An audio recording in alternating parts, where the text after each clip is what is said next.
दुनिया की 11 बुलंद तरीन चोटियां सर करने वाले कम उम्र कोह पैमा शेजोर काशिफ ने बताया कि अली सदपारा की लाश देखकर ऐसा लगता है जैसे उन्होंने तड़पकर खुद को बचाने की बहुत कोशिश की। सोशल मीडिया पर दिए गए एक इंटरव्यू में उन्होंने 2021 में K2 सर करते हुए लापता हो जाने वाले नामवर कोह पैमा अली सदपारा की लाश मिलने का खौफनाक वाक़या बयान किया। शेजोर काशिफ ने बताया कि जब मैं 2021 में K2 के सर करते हुए 8000 मीटर तक पहुंचा तो रात गए मेरी नज़र से एक लाश गुजरी। लाश बिल्कुल काली सियाह हो चुकी थी, जिसने ऑरेंज रंग का सूट पहन रखा था।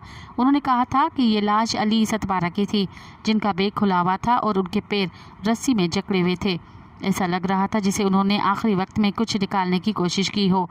पाकिस्तानी कोह पैमा ने बताया कि अली सदपारा की लाश उनकी मौत के कुछ माह बाद मिली थी। जब मैंने उनकी लाश देखी तो वो फर्स्ट बाइट से काली हो चुकी थी। मज़ीद ख़बरनि ऐं तफ़सीलात लाइ विज़िट कयो असांजी वेबसाइट www.awamiNewsHD.com ऐं ॾिसंदा रहो अवामी न्यूज़ HD।